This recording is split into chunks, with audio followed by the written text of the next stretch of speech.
On this installment of Greg's Garage, we chat some folks up, like factory Ducati rider Nicky Hayden.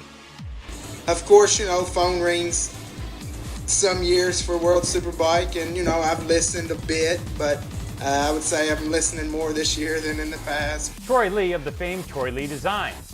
Scott Russell was definitely, Jeremy McGrath, all those guys, Jeff Ward, Paul Tracy, Dario Franchitti, all those guys kind of helped keep going to another level.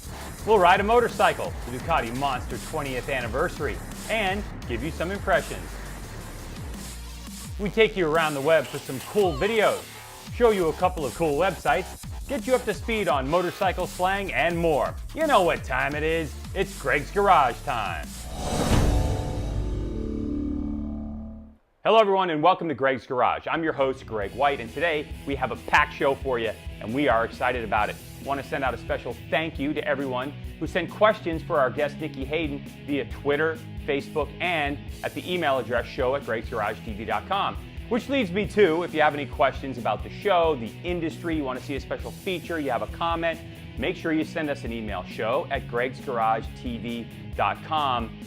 I love to read them all, and I do read them all because we're a small operation. All right, that's enough of that. Now, let's get to what's going on in the power sports industry.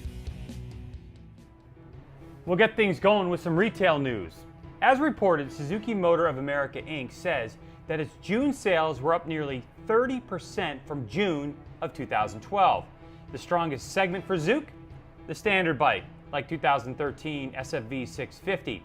Utility ATV sales were up more than 60%. Motocross sales up 50%, blah, blah, blah, blah, blah. Either way, that's some good news for the industry at large and really good news for the newly formed SM of A. Now, the great state of Missouri is in the news. Thanks to Senator Kurt Schaefer, the month of May is now officially in the books as Senate Bill number 72, Motorcycle Awareness Month. So there you have it, Missouri. You're official. Congratulations. Motorcycle-friendly people unite. Hey, ATV riders, good news coming out of New Hampshire. The reports are 2 routes totaling 8 miles have been greenlit on the Connecticut Lakes Headwaters tract of land. Now, these 2 spots, one in the northern part and the other in the southern, will connect other trails, linking a total of almost 16,000 acres of land in and around the Pittsburgh area of Newey. So get out and ride your ATV because those new trails are open right now. And I've been talking about this ethanol debate for power sports vehicles for a little while. It's an open debate about the goodness or badness of using corn juice. Well, Cycle World technical brain Kevin Cameron has a great explanation of what is good and bad as it's related to the ethanol debate. A quick and easy educational read may save you some trouble at the pumps. Plus, you can be the smart one in your riding group. Well, you already are because you're watching Greg's Garage TV, right? So go to the link, click on it, and read. Did you know the Ducati Monster is 20 years old this year? And the Italian brand put out a 20th anniversary Evo 1100 model. Well, I had a chance to go to California, throw a leg over it, and give it a good flogging for the day. And here's how that went.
And while I get more familiar with this 1100 Evo, why don't you take a look at a video that Ducati put together celebrating 20 years of the Monster.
For those that enjoy specs, the Ducati Monster 1100 Evo is a twin 2-valve per cylinder desmodromic air-cooled 1078cc power plant, makes 100 horse, 76 foot-pounds of torque, has a 6-speed transmission, a tubular steel trellis frame.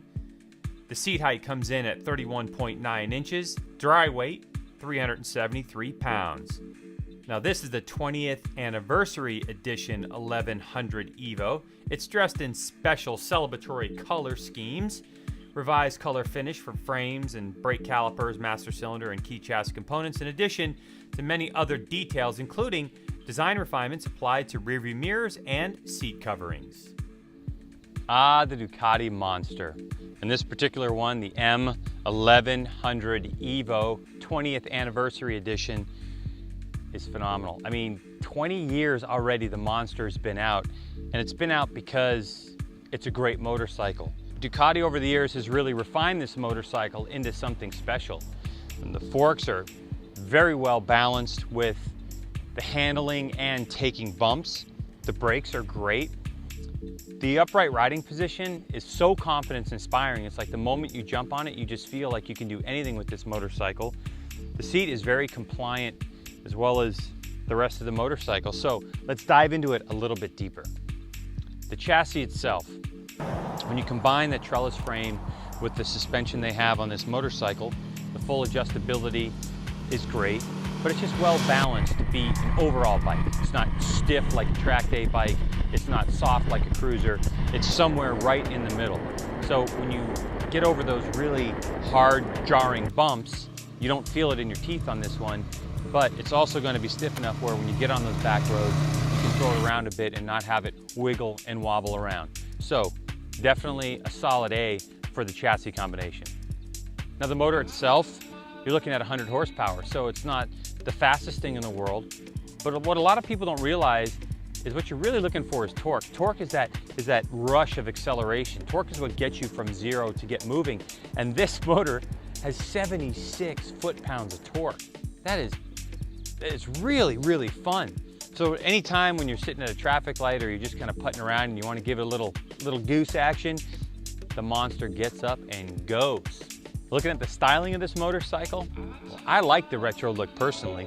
The old style mirrors, the old style font that you have here, and some of the other cues, including this little symbol that's right below me, made in Italy.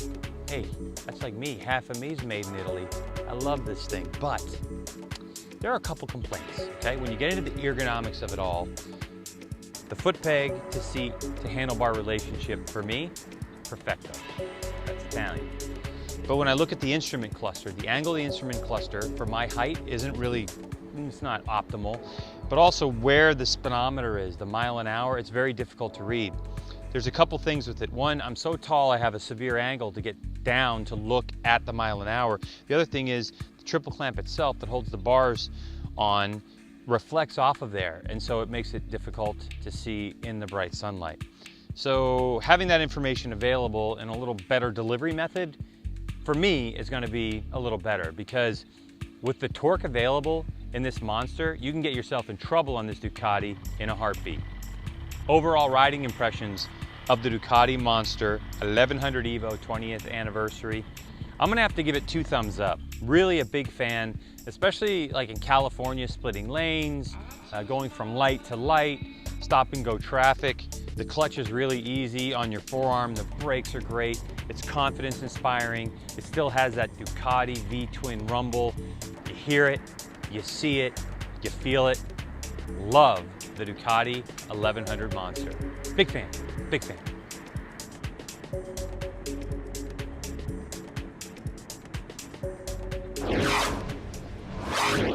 So that Ducati Monster 20th anniversary was something else. And speaking of Ducatis, we have factory MotoGP racer, 2006 world champ, right here in Greg's garage, all the way from Italy. What's going on, Nicky? How are you?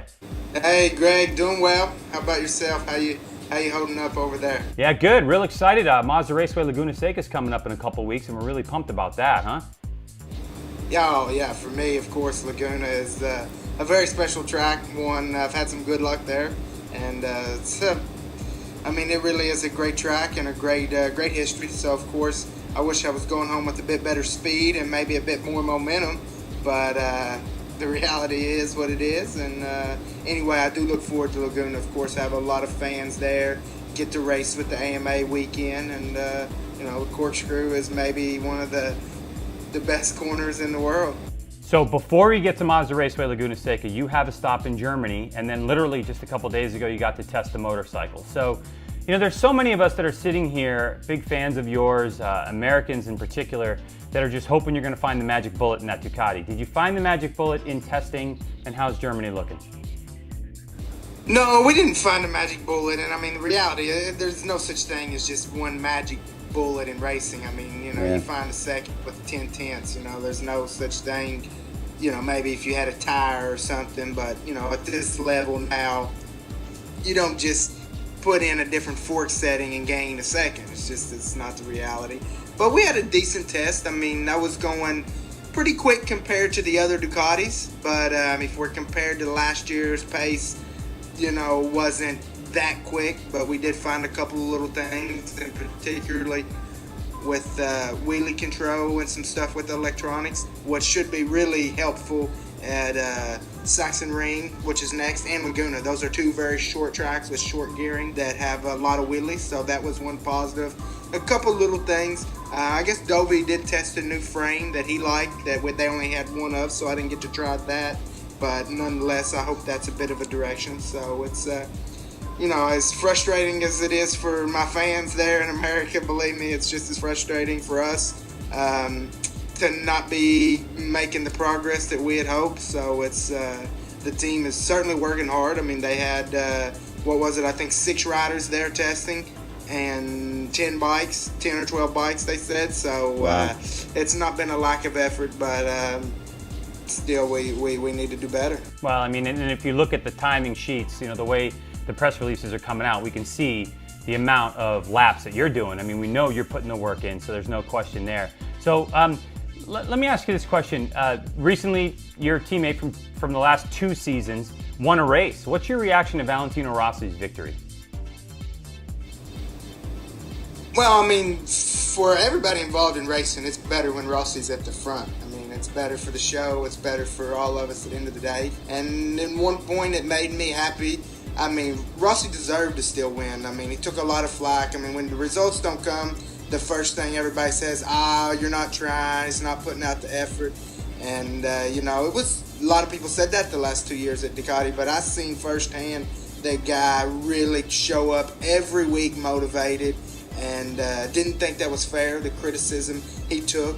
I mean, he tried till the very end on the Ducati, which was clear with the amount of crashes he had. Mm-hmm. And as a fellow competitor, I don't believe he deserved that. And on the other hand, in some ways, it's good for me. I mean, as frustrating as it is to see him win, it also gives me a little bit of hope. I mean, last year in Assen, I was faster than him all weekend on the same bike in the race. I out-qualified him in the race. In the end, he did pit for a tire, but I passed him in the race and was able to put a little time into him. So, of course, last year I was very competitive with him. I mean, there was different tracks, whatever. I mean, on the weekend, on the day, and now to see him winning races and on the podium, it just makes me really confirm that what I've believed all along is with the right package, I can still be at the front. So, it's not me just blowing smoke. If you just look at the results, I mean, me and Dovey,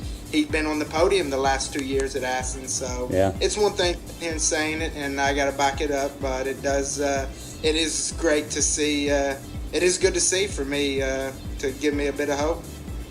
So, here we are. So when we get to Mazda Raceway Laguna Seca, that'll be the halfway point of the season, and we usually know. Here comes that whole yak about silly season, that type of stuff. So, are there any conversations started with you, to stay in MotoGP this, for upcoming years? There's been some questions. People on Twitter and Facebook wanted to know, would you ever have any interest in doing the hat trick or the trifecta, which I suppose means AMA Superbike Championship locked up, MotoGP World Championship locked up. Does World Superbike have any interest you maybe some years down the road, that type of stuff? I love racing motorcycles, and it's it's an amazing job. So of course, my first priority would be to stay in MotoGP with the right bike and right team. But World Superbike is also not a bad option with the right situation. So for sure, like you say, I mean, it would be a great feat to win all three. I mean, that's something that's never been done. Even MotoGP and World Superbike has never been done. So of course, phone rings some years for World Superbike, and I've listened a bit, but I would say I'm listening more this year than in the past. But we'll see what works out in these next couple weeks, and probably would know something by Indy, I would say, or around that time. But at the moment, still a little bit early. Okay, I got you. What still excites you about racing MotoGP motorcycles in general? Well, it's the biggest show in the world. I mean, it's racing at the highest level on the best bikes and the best tracks. So I mean, it is the deep water, and it is a big challenge. But it's still the most reward too when things do go well. This is another question that I received from some fans, and I'm gonna imagine. Fans, if you're gonna throw a hard one out there, Greg. Yeah. Well, the question is the way it's been phrased is, how do you keep digging so deep, man, and come up with a smile all the time, and keep your nose to the grindstone, and keep working away, knowing that you have the ability. At least I think so, and a lot of people know that you have the ability to go out there and be a podium contender and a race winner. What's your secret for really keeping your nose to the grindstone and keeping the positive attitude? People ask me if that's hard, and it's not really hard. It's what you do. I mean, it's your pro. It's how I was taught. It's how I was raised, and I really don't know any different. I mean, I wouldn't even know how to give up if that's what I wanted to do. So I don't, it's just not an option. Of course, there's, it's frustrating when you put a lot in and you don't get back what you think you deserve. But I mean, I'm not the only person who probably feels like that. I mean, sure, a lot of people in life, it's how it goes. But I mean, I believe, just stay prepared, stay ready, and when things do break, try to be ready to take advantage of it. Awesome. Well, thank you so much for spending time with us over in Europe via this FaceTime thing, and we wish you a lot of luck. And I will see you at Laguna because, of course, I'll be working with Speed where all the MotoGP races are. So I appreciate it. Yep, absolutely. See you there, and see a lot of the American fans there. Of course, I know I have a lot of support coming from over there, and hopefully soon we get a result that we can smile about. All right, cool. Thanks, Nicky. Good luck. All righty, ciao.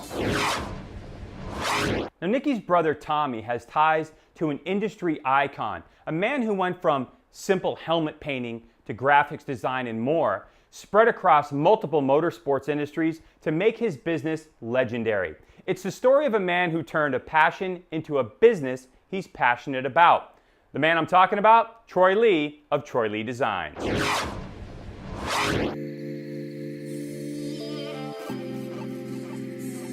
I mean, I just kind of kept falling into it, really, man. My dad was an artist and racer and grandfather. I mean, I guess that's when it really all started, because those guys were racers, and my grandfather was a pinstriper and had a used car lot, so they're always fixing stuff up and pinstriping cars, and he was going to Bonneville and racing and building cars for Bonneville, which I wasn't even born yet. And then my dad raced boats and cars and motorcycles and speedway and road raced and, Huskies and CZs, and I never really knew any better, I was just painting my own helmets and, helping my dad, at the time, sand helmets, and my brother too, Kelly, and, I've never really looked back, just always kind of looking forward, and it's just pretty much doing the same thing I did when I was a little kid and with my dad, just at, at another level. We're doing, a lot more helmets, a lot more product, and a lot more safety equipment, and digging what I'm doing. Taking off in a couple hours to go race Mammoth motocross. Doesn't get any better.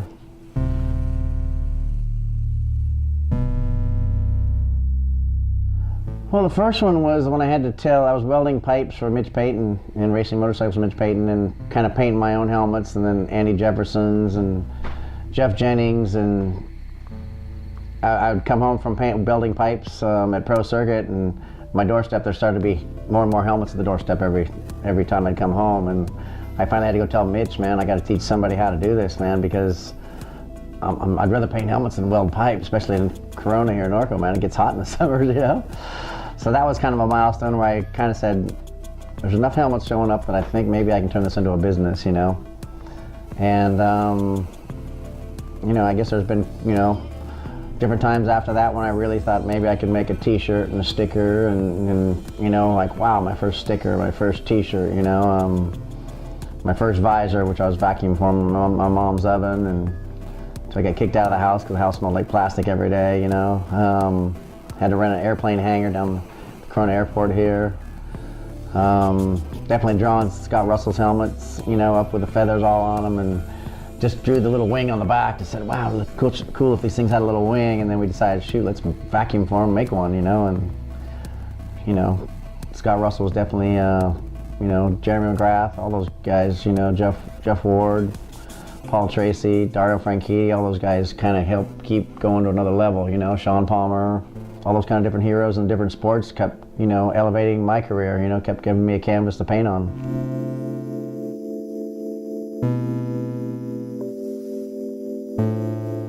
They're all just friends to me, you know, they're all just great people, and, you know, I mean, I really think that, you know, I think racing builds a lot of character and builds really cool character and kind of the same kind of mindset that I have, you know.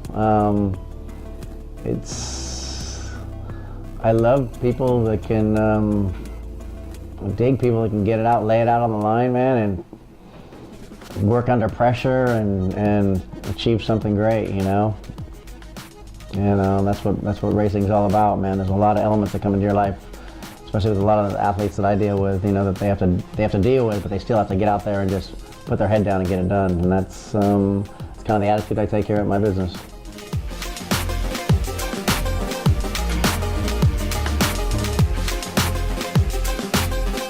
Oh yeah. I think I call them tailgate meetings. I think those are some of the most important meetings. Sit in the back of your tailgate with your buddies and seeing how you can make something a little better. But definitely being hands-on with the sport, you know, and seeing somebody. That's why the protection is really, you know, big part of my. You know, you can see somebody hurt and going, God, I think we can make a difference, you know, and I think we can, you know.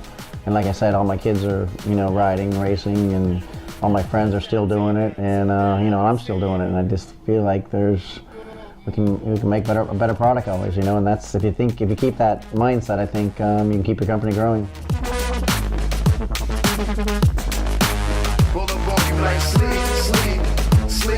To sum it up, you know, I mean, graphics is what we're the best at. We're really good at, I think, at graphics and colors and customizing stuff. But protection is really probably one of my biggest focus right now. Just because my kids are racing and all my friends racing and just some of the protection that we're really working on. I think that's the future of our company here, is just keep developing the protection. You know, helmets are part of that, knee guards are part of that, chest guards, I mean, but even down to the pants and gloves and all that kind of stuff, you know. Just making the product more technical, better fabrics and safer. We'll have more from Troy Lee Designs on the next show. We get an exclusive tour behind the door into the paint shop, where some of the most famous people in motorsports racing have their helmets designed and painted. We'll stop over here at Jay. Jay is our master pinstriper and gold leafer. He's got mad talent. Actually, right now he's doing a little hand lettering, or numbers it looks like.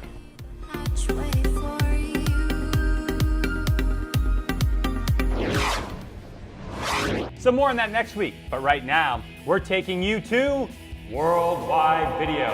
That part of the show where we show you cool videos about power sports from around the World Wide Web, of course. First up, have you heard of the Kaboom series on Yahoo.com? Well, they blow stuff up. And in this clip, it's a motorcycle. Warning, the following contains acts of a dangerous nature. Do not attempt this at home. We are trained professionals.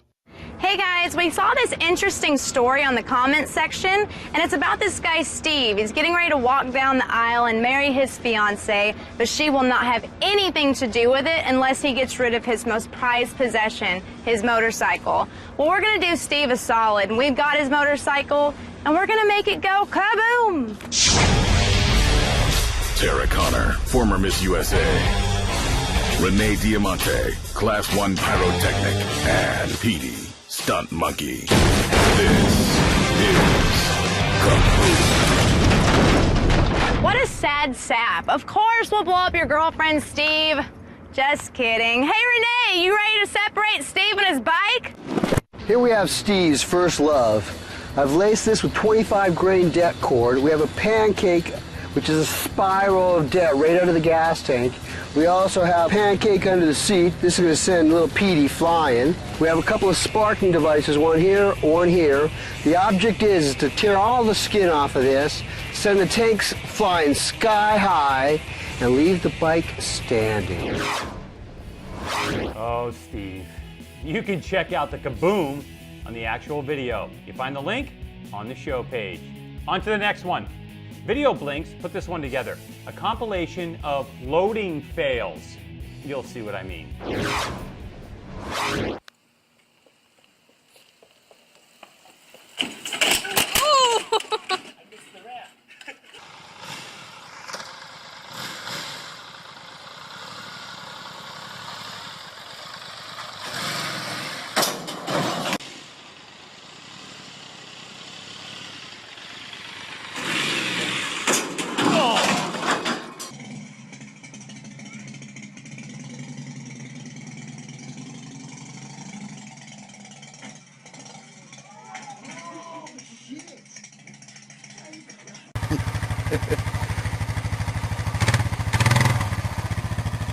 You're on, giving them. Now you're on.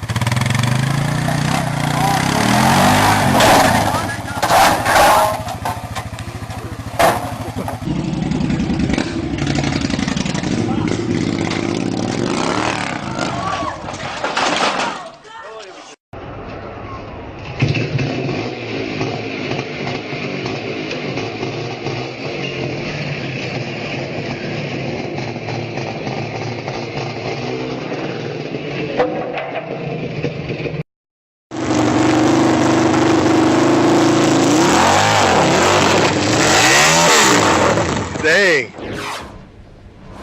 There are plenty more.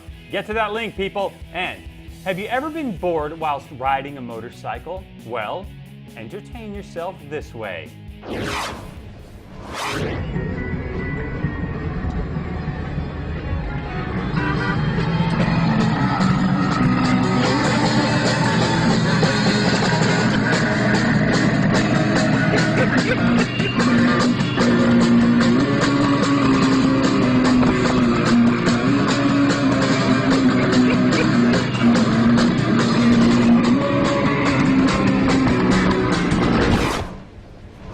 And keeping on the topic of crappy phone recorded videos, I bring you something that I thought was pretty cool. It might lift your spirits.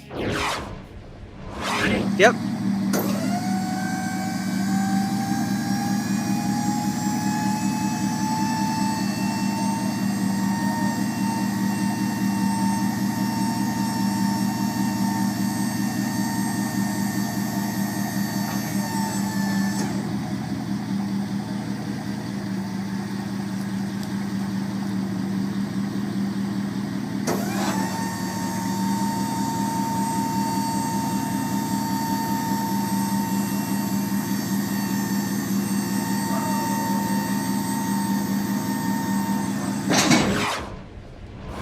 Wholly over-engineered, but I still love it. There's a lot more great technical stuff in that video, and speaking of engineering, something else I love that was posted up by Dirt Rider magazine recently, a quick look at the Lawson all-wheel drive off-road bike.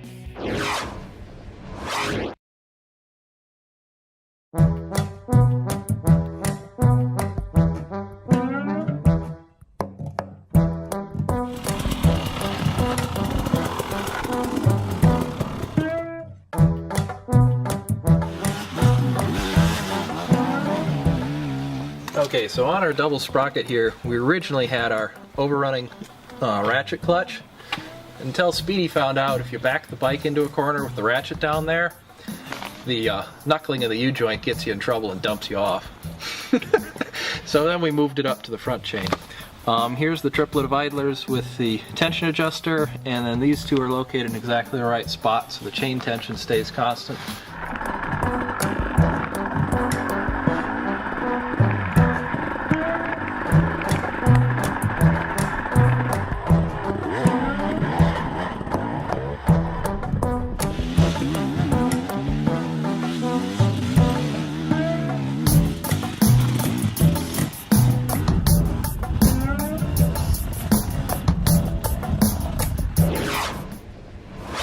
I wonder how good that would be as a drift bike, which reminds me, Monster Energy and a few other companies put together a 12-minute video versus car drift video.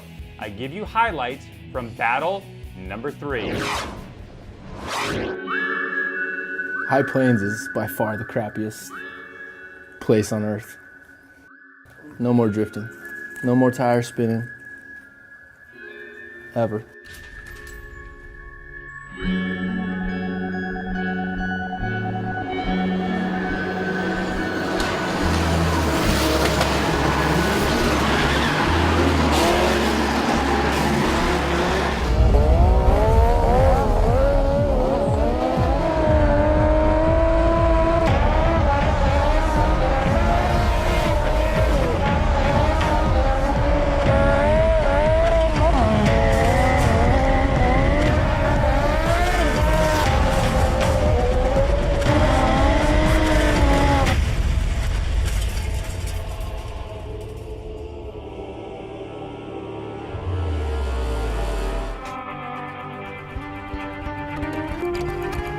Damn it.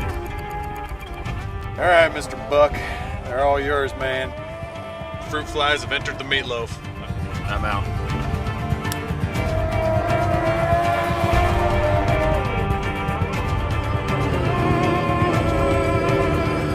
Clear them boys is headed down to Mexico.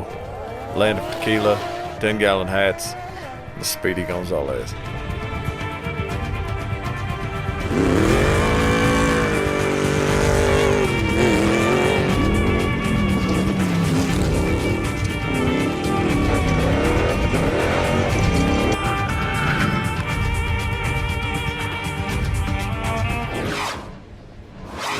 There's so much good stuff in that video. I took out a ton, so check out the link on the show page. It's good fun. So how about we take you around the web for some cool websites to visit. Let's start off with butlermaps.com. Now this website's pretty interesting because they're maps specifically designed for motorcycle riders. And you can go to the map store and they have a variety of ways that you can get maps. You have a dealer locator and a travel guide. Right now they have some places in Northern California, Wyoming, Montana. If you click on Northern California, it's going to take you to some quick facts, motorcycle law information, places where to eat, sleep, and do all kinds of neat stuff. There's even some videos around this website. It's pretty neat, so check out butlermaps.com. Now how about Motorcycle Travel America? Now this particular website has some maps people are putting in there, and there's some resources though if you're a new motorcycle rider or you're looking to do something different with your motorcycle, like the perfect packing list, some travel tips, maintenance tips, even safety and buying and selling, going green, all about road trips. Motorcycle Travel America has some great information for you, including events, clubs, there's forum there as well, so you can join and then log in and get started. One of the greatest trends right now going on is motorcycle camping. We're going to take your motorcycle, go out for a couple days, and pitch a tent. Check out moto-camp.net. This group of people put together this website because they love motorcycle camping and they designed some products or have products that they've used and they lump them all into one location. So if you go check out the products, there's books, there's first aid emergency, gas cans, kitchen gears. One of the things I love the most though is that you can see in the picture right here that they actually have instruments that they sell online as well that are small, portable. You can put them on your motorcycle just like the camping gear and use them during the campfire to serenade your friends. And lastly, dirt bike games. Now, if you go to freewebarcade.com, there's a whole section of moto dirt bike kind of arcade games. So like you can click on Motocross Air, for instance. There you go. It's going to load up really quickly, and all you need to do is just hit play, pick a location, pick a motorcycle, hit start, and you are off and running. Yeah! Oh, that one hurt. It's that time of the show for Motorcycle Slang, where we unravel words or phrases used in the motorcycle world so you don't have quite the mystery. You're afraid to ask your buddies about a question, or maybe you're new to motorcycling and you don't know? Well, that's what this segment is for. We're going to talk tires right now. Different types of tires, meaning slicks, full reins, and DOTs. What does that mean? Let's start off with the slick. Now, the slick tire is a tire literally that has no tread on it, and that's why they call it a slick tire. Why is this tire good? Well, if you think about it, it has maximum traction, so when it's leaned over on the road, the entire tire is making contact with the surface. This tire is race purpose only. It doesn't have any tread to whisk away water or do any of that stuff. So this is what a slick tire looks like. Now, when you get off into full rain tires, that's a whole nother story. A full rain tire is one that has a lot of grooves in it to get as much water away from the tire and get the rubber to touch the road.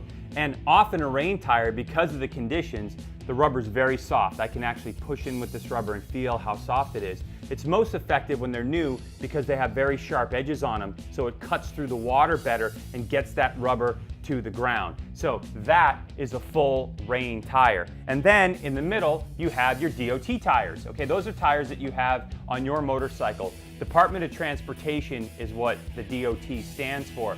Now, these particular tires have tread in them. They have a certain land-to-sea ratio. That means rubber to the amount of water that they can whisk away. And depending on the type of riding you do, the type of motorcycle you own, those tires can vary tremendously. They also have silica in them for wet weather traction. They have some stiff carcasses, some soft carcasses. It really is a whole thing with tires. But the bottom line is you have slicks, full wets. By the way, these are primarily used for racing as well. Some people use them for supermoto sport. And then you have your DOT tires, both in race version and the ones you have on your motorcycle. Well, that's all the time we have on Greg's Garage. We certainly hope you enjoyed the show. Special thanks to Nicky Hayden for joining us all the way from Italy. If you have any comments or questions or just general stuff, send it on over, show@gregsgaragetv.com. That's it. We'll see you next time. Bye-bye. Get these tires and get out of here.